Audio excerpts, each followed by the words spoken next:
This is the XP Billionaires podcast, and this is Rafe. And who else do we have here? Well, same people I always have. Let's say hello to Sky. How are you doing today? Oh, fine. Tired. And we've got Irene as well. How are you? Don't start, Sky. Oh,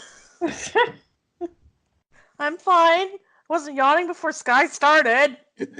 All right, so these two are probably going to pass out at some point, which means you're only going to be listening to me for the next half hour or so. So I apologize for your suffering and blame them for it. So, Yes. What? Yeah. Okay. oh, this is going to be fun. Okay. Well, we have got an action-packed episode for you this time around. And I say that because we are entering the arena. Dun, dun. Dun, dun, dun. With an echo. Fantastic. I love it.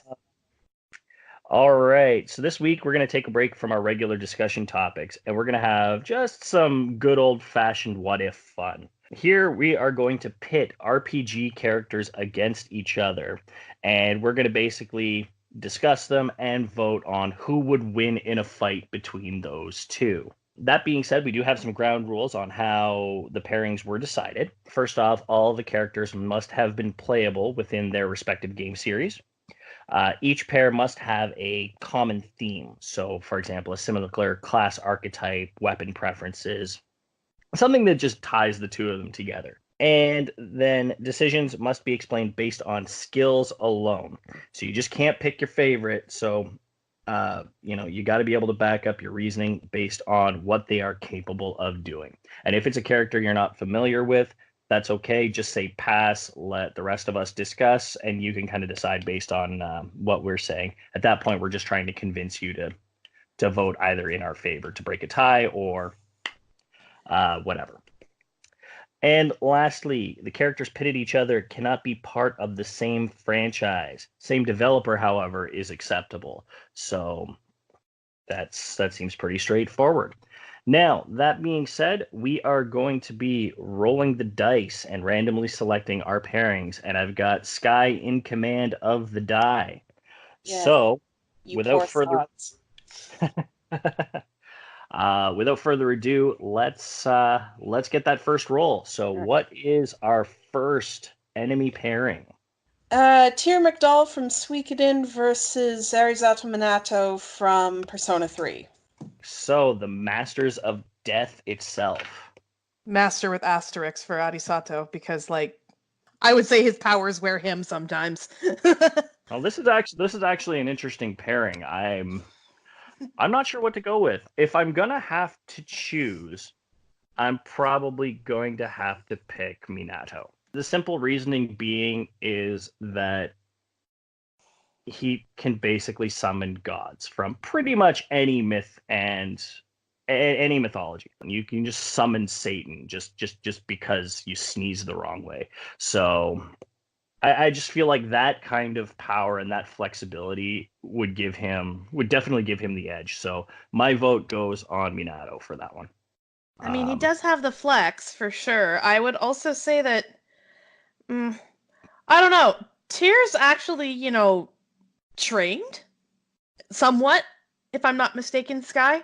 Correct. Minato can, I'm actually amazed he didn't, fall on a weapon at some point because he swings them like he has no idea how to use them.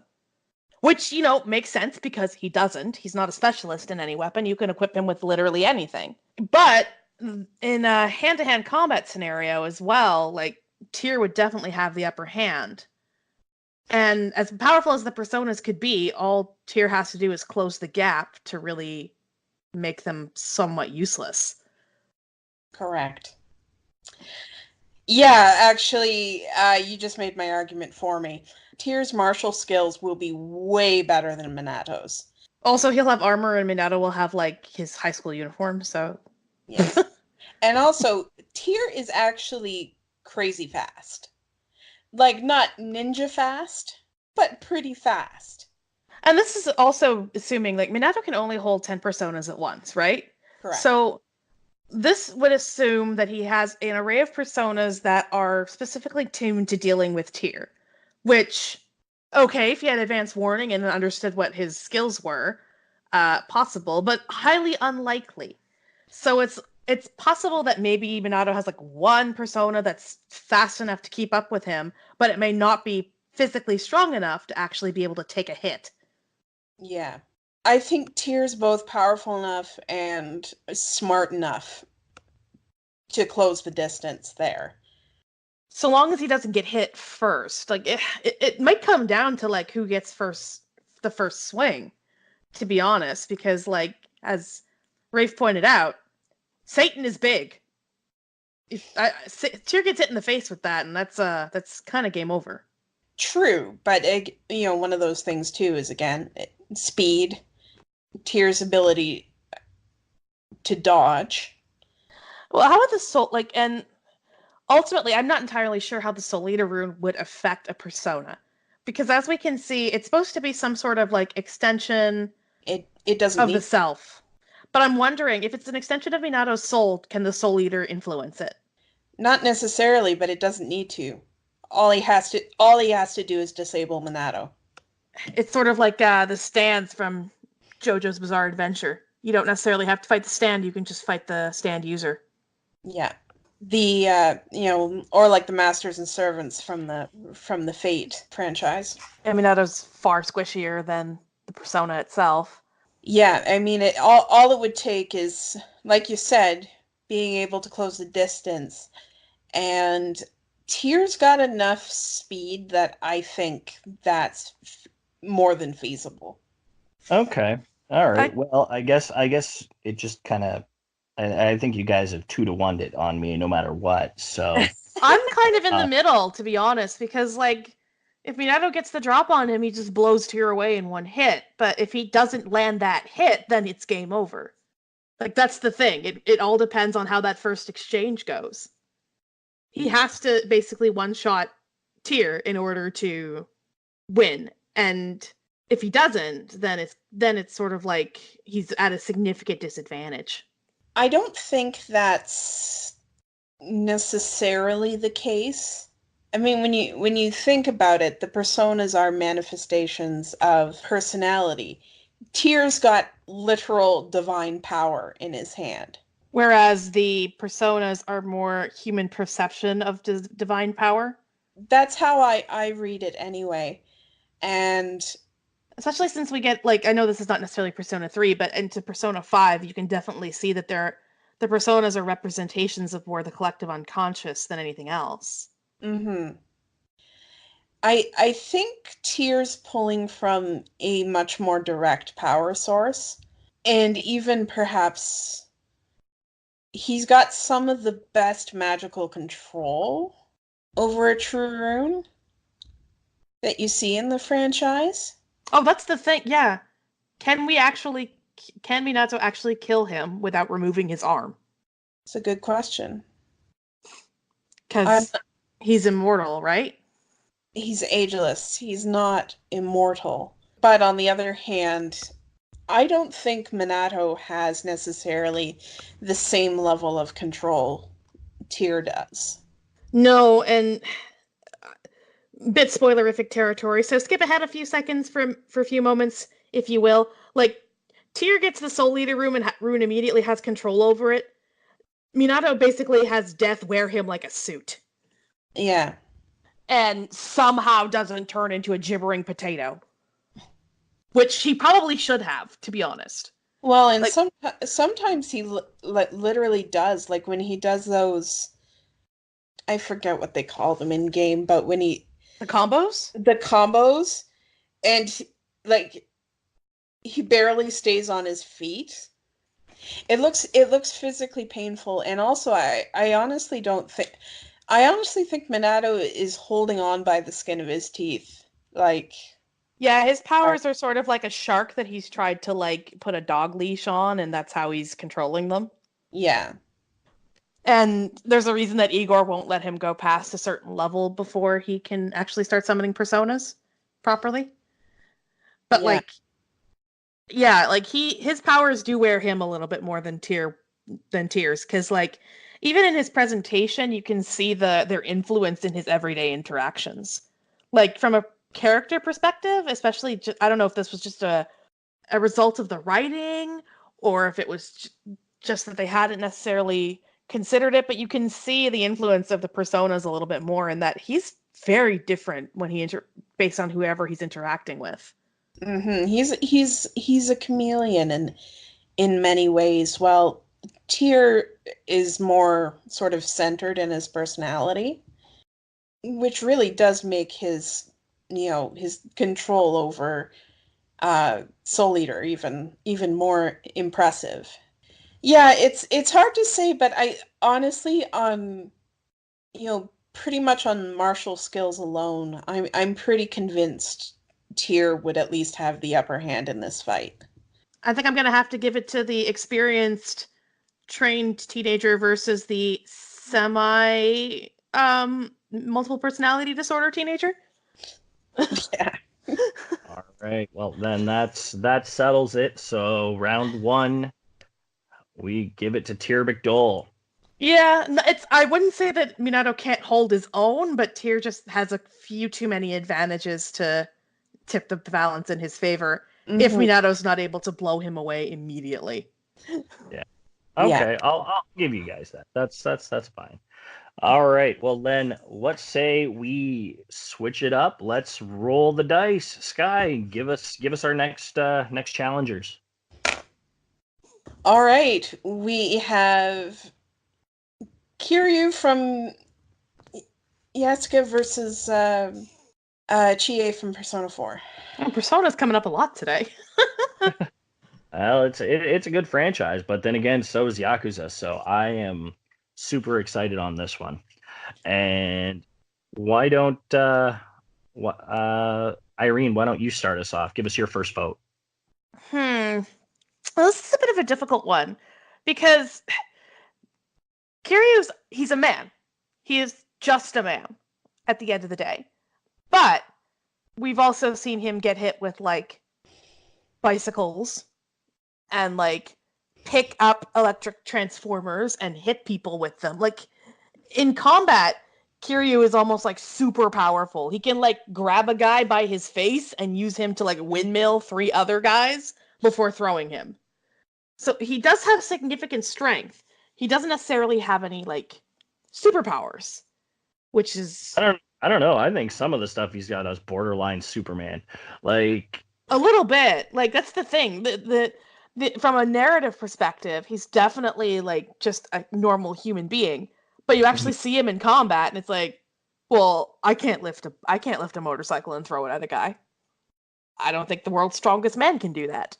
So he's definitely super strong.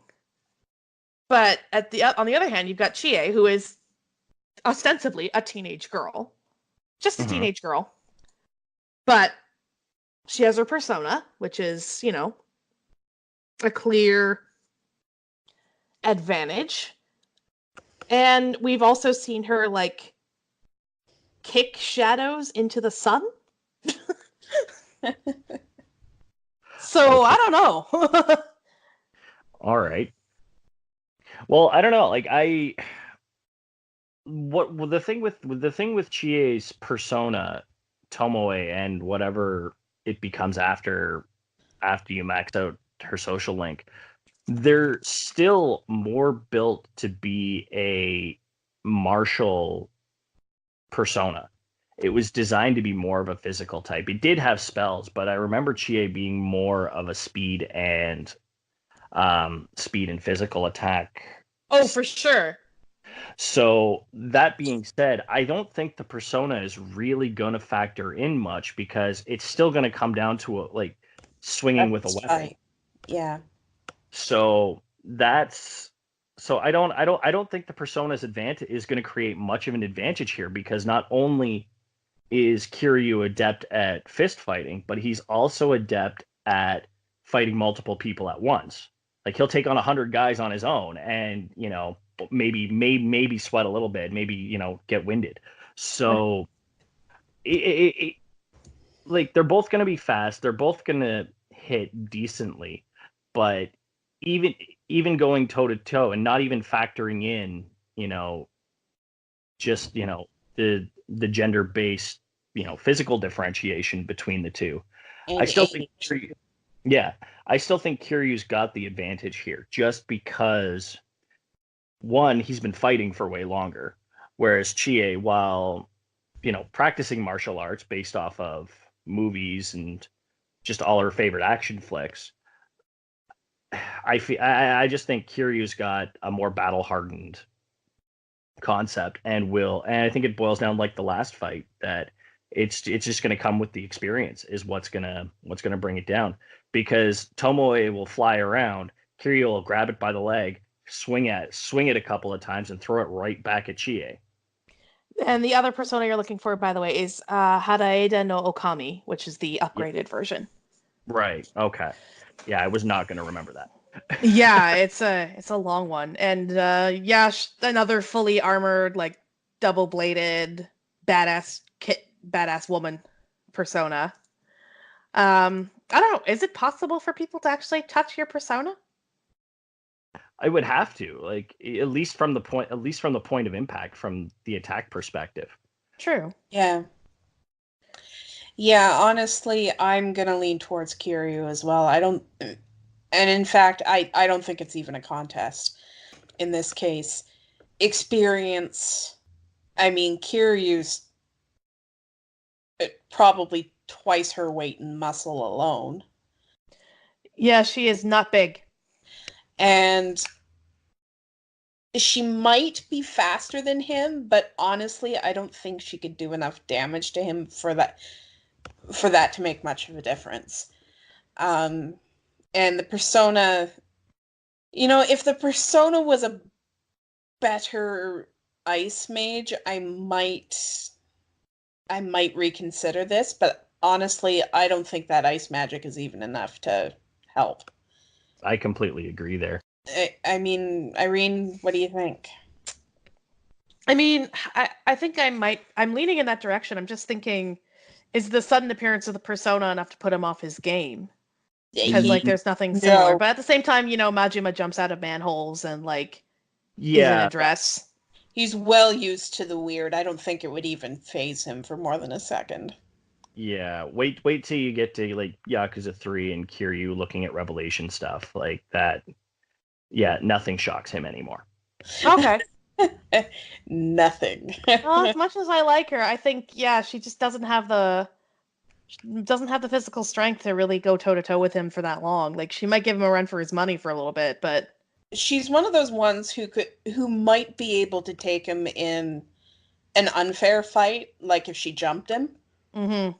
And, it jumped him and one-shotted him, but in an arena toe-to-toe situation, absolutely not. I don't think so at all. And I would venture to say that she would definitely be able to sucker punch him out if she got the jump on him. Yeah. Similar to Minato, it's like she's got to land that first hit and it's got to be a surprise. Yeah. Okay, so that's unanimous. Winner, Kiryu. All right. I'm sure Rafe is pleased.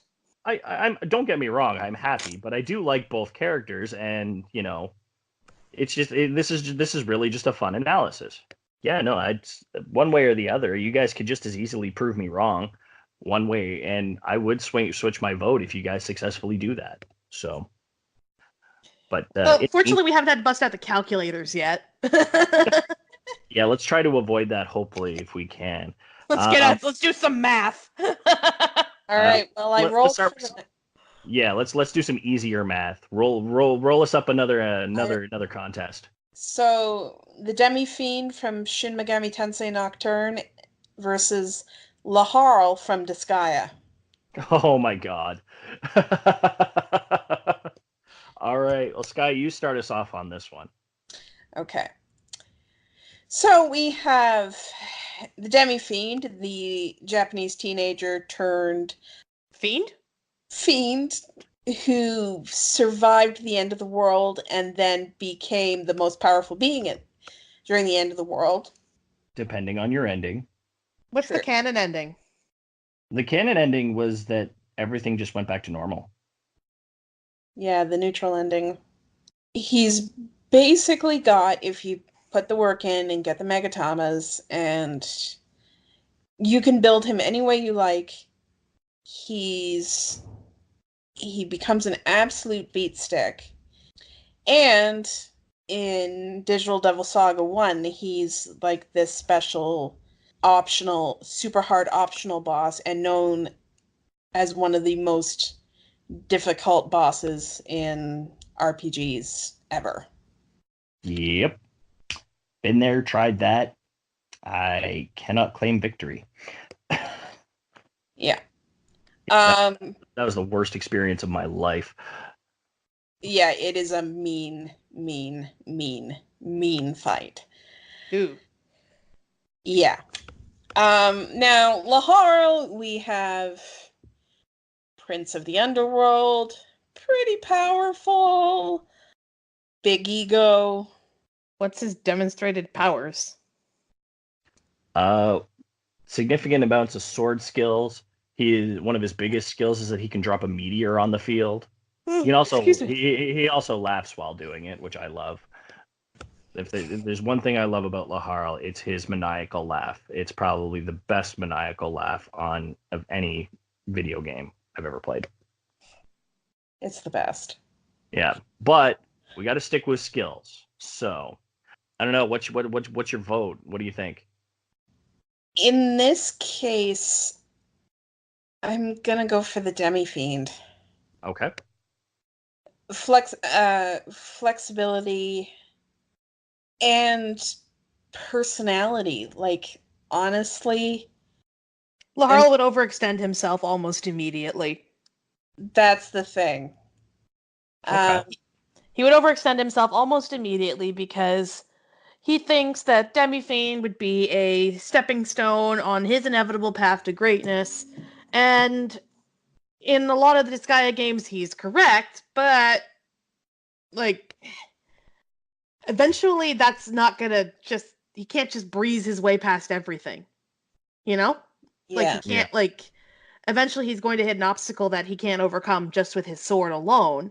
And the biggest strength that Laharl has really is basically his army. Yeah, and I mean the thing about the Demi-Fiend is that he comes with one. He comes with an army just like by himself. Like Laharl actually has to like pay people. Well, like he has demons who follow him. B, you don't see the power on his face. Like, yeah, he's got these crazy ass tattoos, and they are crazy ass tattoos. They're super cool looking, actually. But really, he just looks like a guy with tattoos. He's not wearing armor. He's not even wearing a shirt, for crying out loud. But the thing is, like, in no way, shape, or form do you have any visual cue on what the Demi-Fiend's abilities are. None. Zero. Whereas Laharl comes out with a big fuck off sword. Yeah. Yeah, absolutely. Now, that being said, here's my take on it, and this is going to surprise you guys. Because this is one thing that has not been mentioned yet, and I'm going to just bring it up. Now, from a mechanics point of view, Laharl can go to level 9,999 with enough grinding, making his stats insane. Do we know the level cap on the Demi-Fiend? The actual level cap? That's actually what I was getting at. We don't, and there is seemingly not one.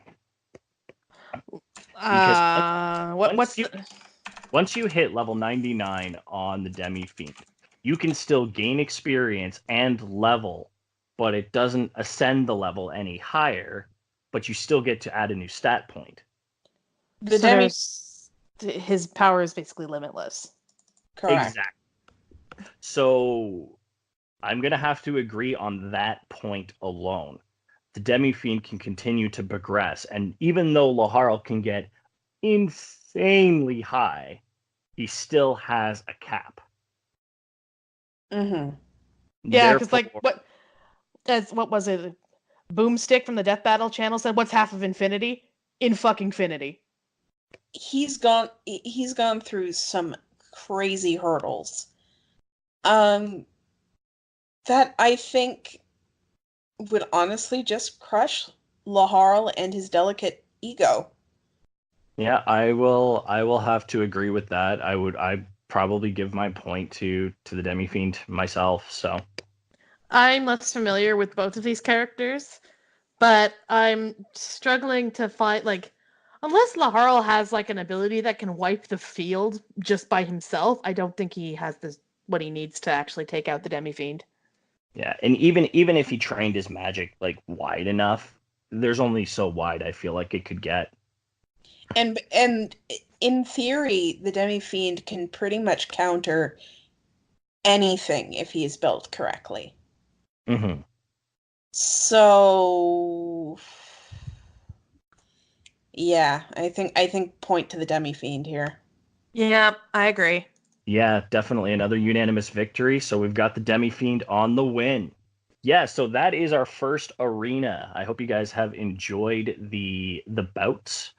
I enjoyed this. What do you guys think? Yeah, it was It's fun. it's always fun to be like nerdy who would win in a fight. Yeah, my dad could beat up your dad only with video games. I mean, although in my household, video games were my babysitter, so maybe they were kind of my parents. Jeez. No, I'm kidding. I had a great family. Don't get me wrong. On the opposite end of the spectrum, I wasn't allowed to stay home by myself till I was in high school. Yeah, wow. Okay, well that's gonna do it for our first arena. We will, like I said, we'll do some more of these in the future too. But if you guys have some matchups or some contenders that we could potentially find an opponent for, please send them to us. You can find us all on Twitter. You can find me at Billionaires XP, and you can also find me on Twitch at Rafe Thegrim. I stream typically on Wednesday nights. Sky, where can everyone find you? I'm Sky Knight XP on both Twitter and Twitch. I stream on Tuesdays. Yes, Tuesdays. Yes. Yeah, absolutely. And Irene, where are you hiding these days? Hiding? Did you not Oh, see the giant tweet storm of Sekiro this morning? I had to work today. Well, you can find me on Twitter at irogue_xp, where you can see my attempts to play through the tutorial section of Sekiro Shadows Die Twice, live tweeted for your pleasure. It took me 4 runs to beat the little mini boss at the end, so I'm sure that's gonna attract some derision. Ashley, I'm calling you out specifically again.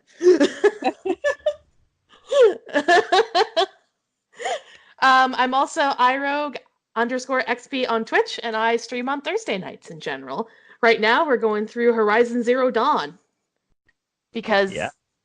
badass redheaded cool robot dinosaurs. Why not? Yeah, absolutely. All right. And you can also catch us on our website at xpbillionaires.wordpress.com. And you can also find our YouTube channel. Just search XP Billionaires on YouTube. And again, as always, if you like what you're listening to, please send us a donation. Help us out, get some new mics, some new, and keep up our server costs so we can keep broadcasting for you guys. All right. Well, that's it for this week. Let's reconvene 1 week's time. All right, guys, keep gaming. Bye. Bye-bye.